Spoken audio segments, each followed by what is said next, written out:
జీవం, నూతన జీవం, యేసులో నూతన జీవం, నూతన జీవం, నూతన జీవం, యేసులో నూతన జీవం, యేసులో నూతన జీవం, యేసులో నూతన జీవం, యేసులో నూతన జీవం, యేసులో నూతన జీవం,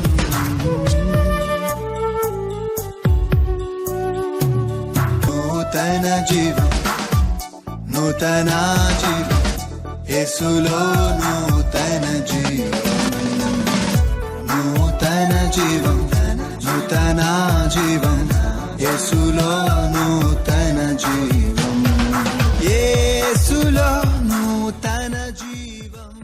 హల్లెలూయా, praise the lord.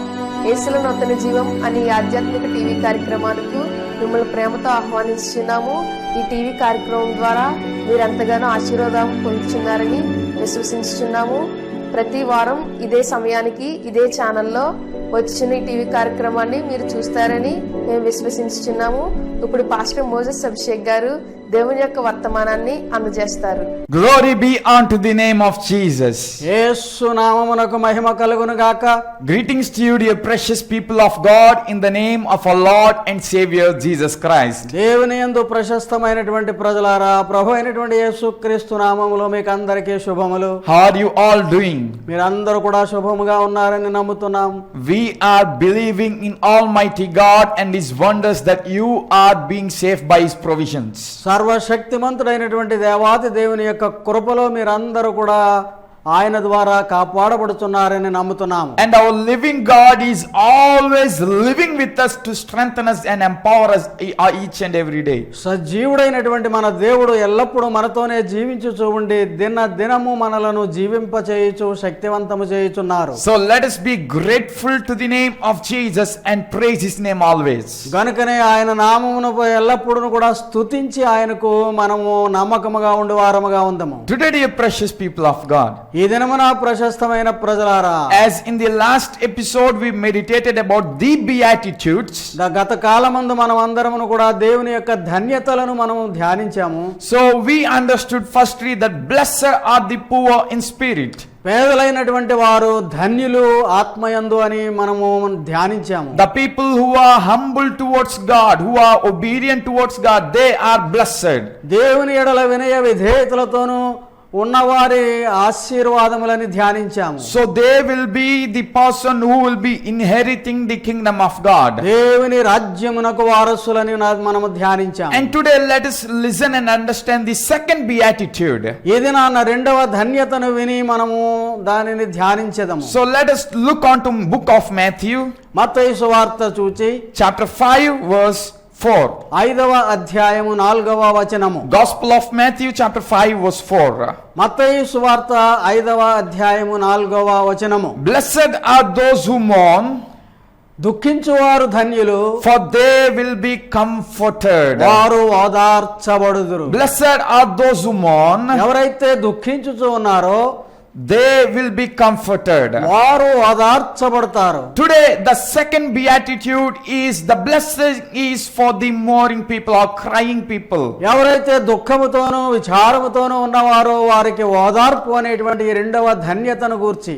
There are 3 types of mournings. దీనిలో 3 రకములైనటువంటి దుఃఖములు ఉన్నవి. 3 types of weeping that is we see in the human's life. 3 రకములుగా కన్నీరు కార్చు దుఃఖ పరిస్థితులను మనము చూడగలము. The first one is natural mourning. మొట్టమొదటిది సహజముగా వచ్చేటువంటి కన్నీరు.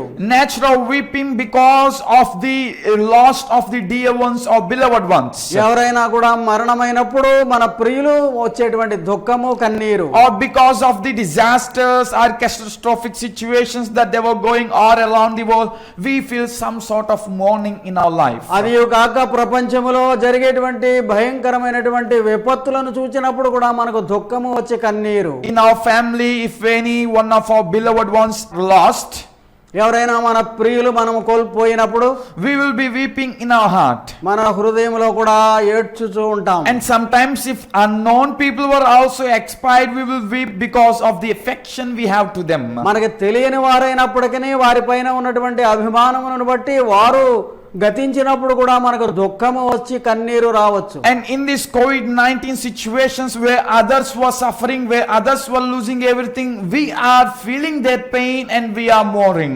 ఈ కోవిడ్ అనేటువంటి వైరస్ సందర్భముగా ఇతరులు తమ యొక్క ప్రియులను కోల్పోతూ ఉన్నప్పుడు మనకి కూడా భయంకరమైన దుఃఖము వచ్చుచూ ఉన్నది. That is firstly natural mourning. Naturally we will be mourning. సహజముగా మనకు వచ్చేటువంటి దుఃఖ పరిస్థితులు ఆ రీతిగా ఉంటవి. And there are second one in the mourning, that is sinful mourning. పాప సంబంధమైనటువంటి దుఃఖము అనేటువంటిది రెండవది. So let us look on to 2 Corinthians chapter 7 verse 10. 7వ అధ్యాయము 10వ వచనము కొరింథీయులకు రాసిన రెండవ పత్రికలో చూచెదము. 2 Corinthians chapter 7 verse 10. కొరింథీయులకు రాసిన పత్రిక రెండవ 7వ అధ్యాయము 10వ వచనము. Godly grief produces repentance that leads to salvation. దైవ సంబంధమైనటువంటి దుఃఖము మారు మనసు పశ్చాత్తాపమును కలిగించుటకు, Whereas worldly grief leads to produces death. కానీ లోక సంబంధమైనటువంటి దుఃఖము మరణమునకే దారి తీస్తుంది. So there is natural mourning మనకు సహజమైనటువంటి దుఃఖం ఉన్నది, and there is sinful mourning, పాప సంబంధమైనటువంటి దుఃఖము ఉన్నది, which is not from God but which we are doing by our own decisions. ఆ రెండవ దుఃఖము దేవుని దగ్గర నుండి వచ్చేది కాదు గాని మన క్రియల వలన ఫలితము. It is our sinful acts, our sinful attitude, behavior which is giving us that grievance or mourning. మన పాప దృక్పథము, మన పాప తలంపులు, మన పాపపు క్రియల వల్ల వచ్చేటువంటి ఫలితము. And thirdly, there is one more very important thing, that is the type of mourning. మూడవది మరి ఒక దుఃఖం ఉన్నది, చాలా ప్రాముఖ్యమైన దుఃఖము. As we read in Corinthians, 2 Corinthians chapter 7 verse 10. 7వ అధ్యాయము 10వ వచనము కొరింథీయులకు రాసిన రెండవ పత్రికలో చూచినట్లుగా We read there godly grief. దైవ సంబంధమైనటువంటి దుఃఖము Means third type of mourning is spiritual mourning. ఆత్మీయమైనటువంటి దుఃఖము అనేటువంటి అర్థం వస్తుంది. This sorrow is that which our spirit produces to be faithful before God. ఈ విచారం అనేటువంటిది దేవుని దృష్టిలో మనము యథార్థముగా ఉండుటకు కలిగింపబడేటువంటిది. So that we will be getting repentance from God and salvation from God and found favor in the sight of God. దాని అర్థం ఏమంటే దేవుని దగ్గర నుండి పశ్చాత్తాపము, దేవుని దగ్గర నుండి క్షమాపణ పొందినటువంటి వారమై దేవునికి విధేయులముగా ఉండే విధానం. Dear people of God, when the world is crying and crying because of the sinful acts it is doing, ప్రియమైన దేవుని ప్రజలారా, లోకమంతా కూడా పాపము వలన వచ్చినటువంటి ఫలితమును బట్టి ఏడ్చుచూ ఉండగా, here God is telling us to grieve by the Spirit of God so that He will give us, grant us repentance and His favor. ఇక్కడ వాక్యము చెప్పుచూ ఉన్నది, దేవుడు మనకు అభిమానము, దేవుడు మనకు అనుగ్రహము చూపించులాగున మనము దుఃఖించి మన పాపముల నిమిత్తమై పశ్చాత్తాపపడవలెను. Sinful grief never produces fruits but gives us a deathful situations. పాప సంబంధమైనటువంటి దుఃఖము ఏడుపు ఉంటే ఉండవచ్చు, అది మరణమునకే దారి తీయును. But the spiritual grief alone leads us closer and closer to God. ఆత్మ సంబంధమైనటువంటి దుఃఖము దేవుని దగ్గరగా దేవునికి సమీపముగా మనలను చేర్చును. So today let us examine ourselves. What is our grief? What is our mourning? అందుచేత ఈ దినమున మనము పరీక్షించుకుందాము, మన దుఃఖము ఎటువంటిదై ఉన్నది. Naturally we may mourn for some things, సహజముగా ఏడ్చేటువంటి ఏడుప, but we may mourn sinfully. ఒకవేళ పాప సంబంధమైనటువంటి దుఃఖమా, Or are we mourning spiritually? లేక ఆత్మీయముగా ఆత్మ సంబంధమైనటువంటి దుఃఖము కలిగి ఉన్నామా? So there are three types of mournings. కనుక 3 రకములైనటువంటి ఈ దుఃఖాలను మనం చూచాం. So what is Jesus referring here when he is saying that blessed are the mourning people? దుఃఖపడువారు ధన్యులు, వారు ఓదార్చబడుదురని యేసు వారు చెప్పినప్పుడు దీని అర్థం ఏమంటే, Does Jesus mean about natural mourning? ఇక్కడ సహజమైన దుఃఖమును గురించి చెప్తున్నారా? Does Jesus mean about sinful mourning? పాపములను గూర్చినటువంటి వచ్చే దుఃఖము విచారమును గురించి చెప్తున్నారా? No. Jesus is telling about spiritual mourning. కాదు గాని ఇక్కడ చెప్తున్నటువంటిది యేసు వారు దేని గురించి అంటే ఆత్మ సంబంధమైనటువంటి దుఃఖము. The people who mourn and grieve by the Spirit of God will be comforted. ఎవరైతే దేవుని నిమిత్తము దేవుని ఆ దుఃఖములో ఉంటారో వారు ఓదార్చబడతారు. The people who will be mourning with the help of the Spirit of God and praying in the Spirit of God, they will be comforted by the Spirit of God. దేవుని ఆత్మ మూలముగా ప్రేరేపింపబడి ప్రార్థించి దుఃఖించుచూ ఉంటారో వారికి ఓదార్పు.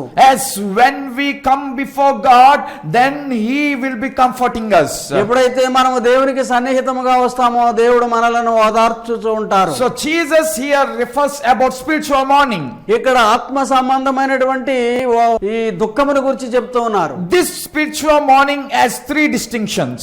దీనిలో కూడా మరలా 3 భాగములు ఉన్నవి. Firstly, మొదటిగా the spiritual mourning arises from the humility. ఎప్పుడైతే మనకు విధేయత వినయత్వం ఉంటుందో దానిలో నుండి వినయములో నుంచి పుట్టుకు వస్తుంది. The spiritual mourning comes out of the humility that we have towards God. దేవుని పట్ల మనకు ఉన్నటువంటి వినయమును బట్టి వచ్చేటువంటి ఆ దుఃఖము. In Gospel of Luke chapter 6 we read about tax collector and a Pharisee coming to pray to Jesus. లూకా సువార్త 6వ అధ్యాయంలో మనం చూస్తున్నాము అక్కడ ఇద్దరు ప్రార్థించుటకు వచ్చి ఉన్న వారిని గూర్చి. They came to the temple of God and they both were praying.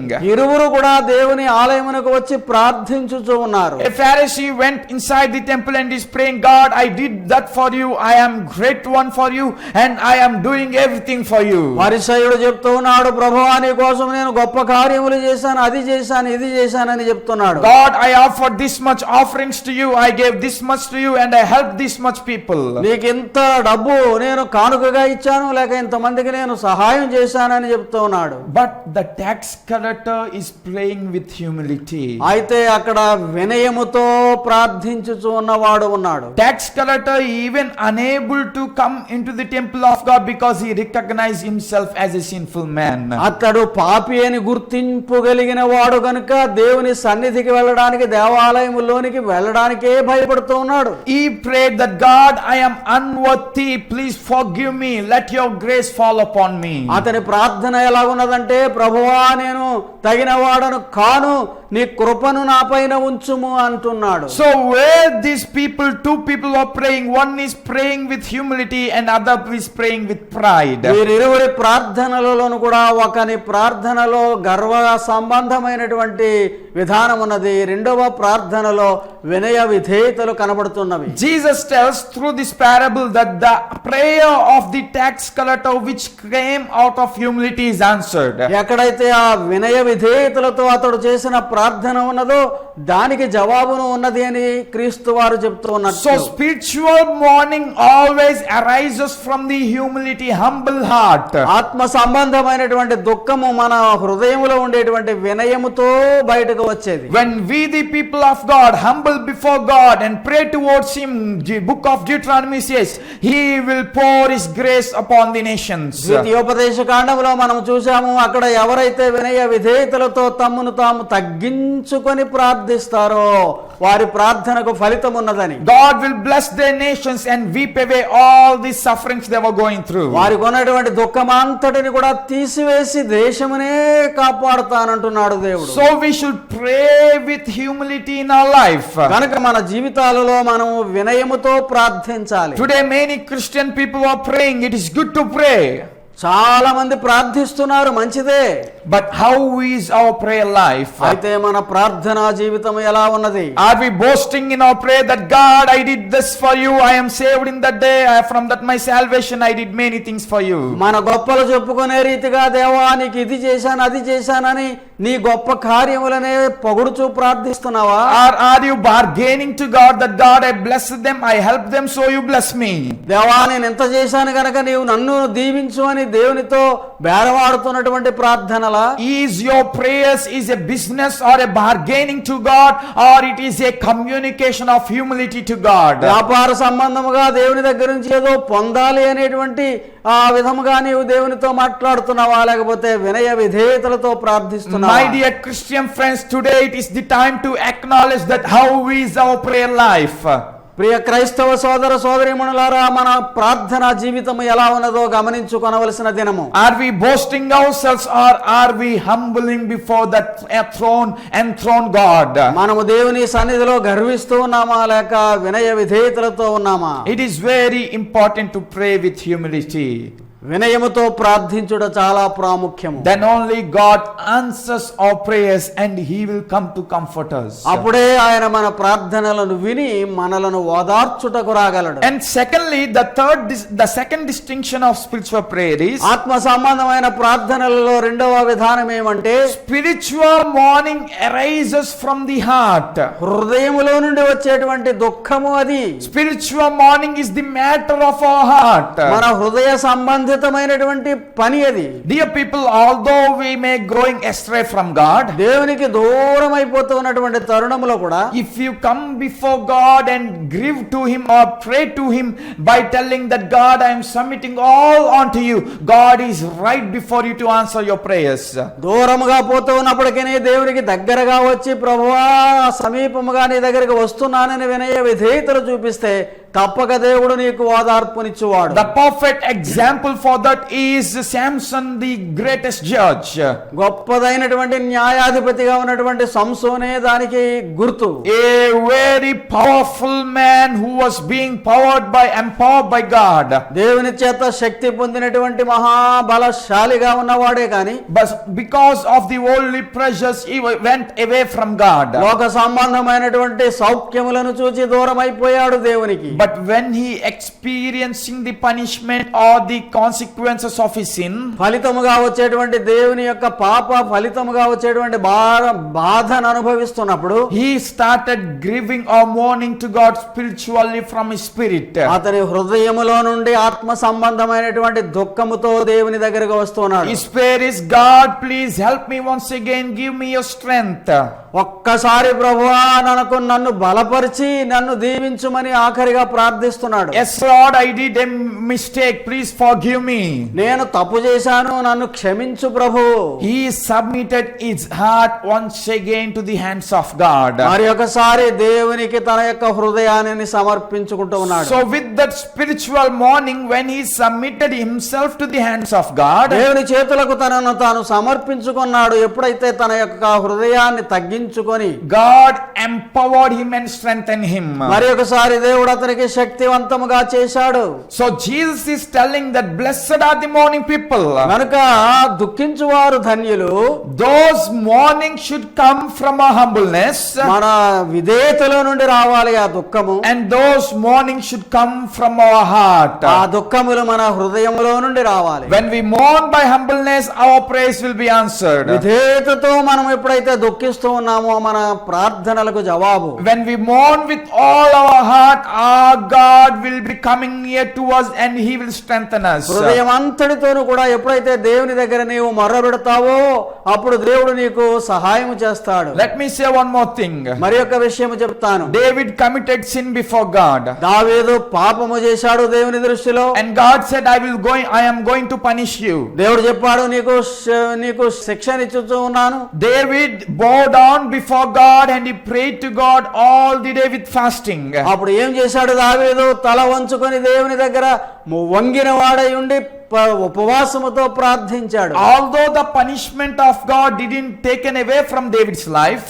దావీదు జీవితంలో నుండి దైవ శిక్ష తొలగింపబడకపోయినప్పటికీ, but God called David as the person who is of my own heart. నా హృదయానుసారుడైనటువంటి దావీదు అని దేవుడు పిలిచేటువంటి స్థితికి రాగలిగాడు. So when you pray to God with all of your heart, God makes you as His beloved ones. నీ హృదయం అంతటితోనూ దేవునికి ప్రార్థిస్తే దేవుడు దేవునికి ప్రియమైన వాడవుగా తయారవుతావు. He will make you as his beloved so that you can experience all the comfort, all the blessings, all the hugs and all the blessings of the Savior. దేవుడిచ్చేటువంటి ఆశీర్వాదములు, దేవుడిచ్చేటువంటి ఓదార్పు అంతటికీ నీవు పాత్రుడు అవుతావు, నీ యొక్క హృదయం అంతటితోనూ దేవునికి అర్పించుకుంటే. As the beloved people only can experience the friendship or the relationship and that wonderful thing, relation blessings they will be having. దేవునికి ప్రియమైనటువంటి వారే అటువంటి దైవ సన్నిహిత సంబంధాన్ని పొందగలుగుతారు.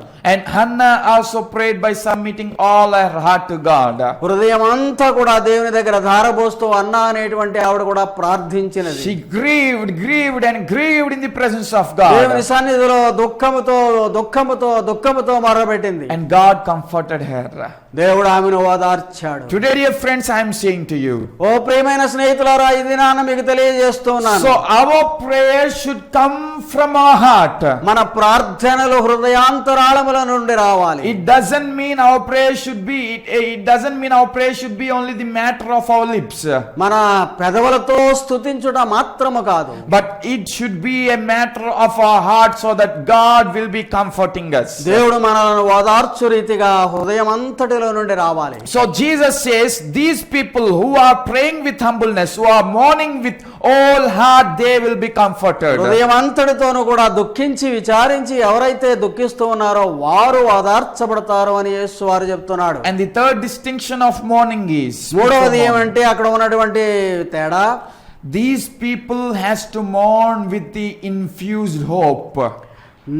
రానున్నటువంటి నిరీక్షణ కలిగినటువంటి వారై వారు ప్రార్థించాలి, దుఃఖించాలి. With the hope we should pray to God. దేవునికి మనము ప్రార్థించేటప్పుడు నిరీక్షణ కలిగిన వారముగా ప్రార్థించాలి. The perfect example is from the book of Job and the life of Job. యోబు యొక్క జీవిత చరిత్రలో మనము చూడగలుగుతాము దాని యొక్క గొప్పదైన ఉదాహరణ. Although his friends and his relatives, even his wife and everyone were telling him, what are you doing? You curse God or you die yourself. స్నేహితులు, బంధువులు, సొంత భార్య సహితము దేవునిని తిట్టి దేవునిని శపించి నీవు పో అంటున్నారు. You experienced these domestic situations because of the greatest sinful act you did, so you are wicked. They were telling like this. నీకున్న భయంకరమైన పాపమేమో ఒకవేళ నిన్ను ఈ స్థితికి తెచ్చినదని వారు నిందిస్తూ ఉన్నారు. But Job says, my Redeemer liveth, he will come and he will protect me. అక్కడ యోబు చెప్తున్నాడు, అంతా దుఃఖములో కూడా నా విమోచకుడు సజీవుడై ఉన్నాడు, నన్ను ఓదార్చుటకు ఆయన వస్తాడు. Even in that great humiliating situation, Job is telling, I am trusting and hoping in a God who redeems me. అంత భయంకరమైనటువంటి దుఃఖ స్థితిలో ఉన్నప్పటికీ నన్ను విమోచించుటకు, నాకు ఓదార్పునిచ్చుటకు నా రక్షకుడు వస్తాడంటున్నాడు. Dear people of God, our situations may not be in favor with us to mourn before God. దేవుని సన్నిధిలో మనము ప్రార్థించి దుఃఖించడానికి ఒకవేళ మన పరిస్థితులు సహకరించడం లేదనుకోవచ్చు. Our circumstances may not allow us to trust and keep faith in God. ప్రభువునందు విశ్వాసం ఉంచి మనము నమ్మిక పెంచుకోవడానికి వీలు కాని పరిస్థితులు కావచ్చు. But irrespective of the situations, when you pray and when you mourn before God in spirit, God answers your cry. పరిస్థితి ఏదైనాను సరే, నీవు ఎప్పుడైతే హృదయం అంతటితోనూ వినయపూర్వకముగా దేవునికి మొర్రపెడతావో ఆయన వింటాడు. God is ready to help you if you are a person who is trusting in him and praying with that grateful hope. దేవుని యందు నీ నమ్మిక ఉంచి గొప్పదైన నిరీక్షణ కలిగిన వాడవై ప్రార్థించగలిగితే దేవుడు సహాయకుడుగా ఉంటాడు. So these people are those who get comfort from God. అటువంటి ప్రజలే దేవుని దగ్గర నుండి ఓదార్పును పొందగలరు. These are the people who are blessed. వారే ఆశీర్వదింపబడిన వారు. Today, are you not getting blessings even though you are grieving before God? దేవుని సన్నిధిలో నీవు మొర్రపెడుతూ ఉన్నప్పటికీ నీకు ఆశీర్వాదములు రావడం లేదా? Are you thinking, why God, I am praying for hours and hours, I am praying daily, why not you doing miracle in my life?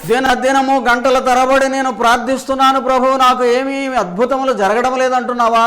Listen and understand once, is your prayer is from humble heart? జాగ్రత్తగా విని దానిని గమనించు. నీ యొక్క ప్రార్థన వినయపూర్వకమైన హృదయపూర్వకముగా ఉన్నదా? Or is it just a bargaining or business with God? లేక దేవా నీవు ఇది చేయి అది చేయి, నేను నీకు ఇది చేశాను కనుక అని దేవునితో బేరం ఆడుతూ ఉన్నావా? Is your prayer is from your heart or just a matter of your lips? నీ పెదవులతోనే నీవు ప్రార్థిస్తున్నావా లేక హృదయముతో ప్రార్థిస్తున్నావా? Are you putting all your heart before God, pouring your heart and praying to God? హృదయం అంతా కూడా దేవునికి సమర్పించుకొని ప్రార్థిస్తూ ఉన్నావా? Once a sinful woman came to Jesus and she is pouring all her heart, all her life to Jesus. పాపాత్మురాలైనటువంటి స్త్రీ ప్రభు దగ్గరకు వచ్చి ఆమె యొక్క హృదయం అంతా కూడా ఒలకబోసినదని ఉన్నది. All the people who are looking that they were questioning Jesus, what is Jesus doing there? యేసు ఏం చేస్తున్నారు అక్కడ అనేటువంటి విధముగా మిగిలిన వారు తిలకించుతున్న వారు ప్రశ్నించిన పరిస్థితి. But Jesus said, as she poured her all heart, her sins are forgiven. ఆమె హృదయం అంతా కూడా ఒలకబోసిన రీతిగా ఆమె పాపములన్నీ క్షమింపబడినవి. Your sins will not be counted if you are a person mourning before God. దేవుని సన్నిధిలో దుఃఖించుచూ వచ్చినట్లయితే నీ పాపములు ఏమాత్రం ఆయన లెక్కించడు. You are blessed, Macarios, your curse are taken away if you are a person mourning in spirit. నీకున్నటువంటి శాపము తొలగింపబడి నీవు ఆశీర్వదింపబడిన వాడవవుతావు. If you are a person mourning before God with humbleness and with all heart. వినయముతోనూ హృదయపూర్వకముగాను దేవునికి మొర్రపెట్టినట్లయితే నీకు ఆశీర్వాదం. And we should be people praying with hope. మనము నిరీక్షణ కలిగిన వారమై ప్రార్థించు వారముగా ఉండాలి. In book of Isaiah chapter 53 verse 3 says, 53వ అధ్యాయము 3వ వచనములో యెషయా ప్రవచనములో, these people who pray with these type of things will have the comforter as their friend. ఈ రీతిగా ప్రార్థించువారు వారి హృదయములకు ఓదార్పు అనేటువంటి స్నేహితుడిని కలిగి ఉంటారు. Jesus also said, do not worry, I am going, but I will send comforter to you. యేసు వారు కూడా చెప్పిన మాట ఏమంటే, మీరు దుఃఖించవద్దు, నేను పరలోకమునకు వెళుచు ఉన్నాను, మీకు ఓదార్పునిచ్చుటకై ఆత్మను పంపుచు ఉన్నాను. Upon whom that spirit came, or comforter came? ఆ ఆదరణకర్త ఎవరి మీదకి వచ్చారో తెలుసా? That people who prayed with all heart and humbleness and hope in the upper room of Jerusalem, they only received that comforter. వినయ విధేయతలతో నిరీక్షణ కలిగిన వారే యొక్క మనస్సుతో మేడగదిలో ప్రార్థించిన వారి పైననే ఆ ఆదరణకర్త అయిన ఆత్మ దిగి వచ్చి ఉన్నారు. Let me conclude my words here, dear friends. ఈ రీతిగా ముగించుకుందాం. Are you having no comfort in your life? నీ జీవితంలో ఏమాత్రము కూడా నీకు ఓదార్పు లేని పరిస్థితి? Are you grieving and grieving, getting no answers for your grief? నీవు దుఃఖించుచు జవాబే లేకుండా ఉన్నావా? Jesus says today, యేసు చెప్తున్నారు ఈ దినాన్న, pray to me with humbleness. నీ యొక్క వినయముతో నాకు ప్రార్థించు. Pray to me in spirit. ఆత్మలో ప్రార్థించు. And pray to me with all heart and with hope. నీకు ఉన్న హృదయం అంతటితోనూ నిరీక్షణ కలిగిన వాడవై ప్రార్థించు. I will comfort you. నేను నిన్ను ఓదార్చుతాను. Today Jesus is there to comfort us, friends. ఇది నా యేసు వారు నీకు సన్నిహితముగా ఉన్నారు నిన్ను ఓదార్చుటకు. If you want to be called as blessed man, ఆశీర్వదింపబడిన వాడవుగా పిలువబడాలని కోరుకుంటే, let us be the people mourning before God in spirit. ఆత్మలో దేవుని దగ్గర దుఃఖించు వారముగా ఉందాం. So let's pray. ప్రార్థించుకుందాం. Father, we thank you for this beautiful time. తండ్రి, ఈ మంచి సమయము కొరకు నీకు వందనములు. Yes, Lord, we may be praying to you for many and many years and days. సంవత్సరాల తరబడి దినముల తరబడి నీకు ఒకవేళ ప్రార్థించుచున్నామేమో గాని, But Lord, as our prayers were not from heart and humbleness, we are not getting answers. మా ప్రార్థనలు వినయ విధేయతలతో హృదయాంతరాళముల నుండి రాని కారణమున ఆశీర్వదింపబడలేదేమో. Lord, as today we are submitting all to your word and submitting all ourselves onto the hands. ఈ దినాన్న సమస్తమును నీ యొక్క వాక్యమునకును నీ యొక్క చేతులకును అప్పగించుకొనుచున్నాము. Lord, help us to be comforted by your presence. నీ సన్నిధి ద్వారా మమ్మలను ఓదార్చు ప్రభు. Take away all sorts of prides and unworthiness in our life. అవిధేయతతో కూడిన స్థితి అంతటిని గర్వమును తొలగించు ప్రభు. Give us a hope, an everlasting hope and good comfort so that we will be with you, God. నిత్యత్వమైన శుభప్రదమైన నిరీక్షణను మా హృదయములలో పుట్టించు. Today, who all are listening God's word and praying to you, let them be comforted to the Paracletos. ఈ దినమున ఓదార్పును గురించి వినుచు ఉన్నటువంటి వారందరూ నీ ఓదార్పును పొందుదురుగాక. Let them be empowered by your grace. వారు నీ యొక్క కృప ద్వారా బలపరచబడుదురుగాక. Thank you, our Prince of Peace, for hearing our prayer. శాంతి దూతగా ఉన్న మా ప్రభు మా ప్రార్థనను ఆలకించినందులకు వందనములు. We ask in Jesus' name. యేసు నామములో వేడుకొనుచున్నాము తండ్రి. Amen. Amen. May God bless you all. దేవుడు మిమ్మల్ని అందరినీ దీవించుగాక. May God bless our nation India. మన దేశమును దేవుడు దీవించుగాక. And may God bless this world. దేవుడు మన విశ్వమునే ఆశీర్వదించుగాక. Thank you for listening the word of God. Hope you all are blessed by this program. For your prayers and concerns, our phone numbers 8863-29940 and one more phone number 9177-383746. Our address, Pastor T. Moses Abhishek, son of Reverend T. Blessing, Bhaskar Nagar, Samalkot, Emmanuel Church, 533440, India.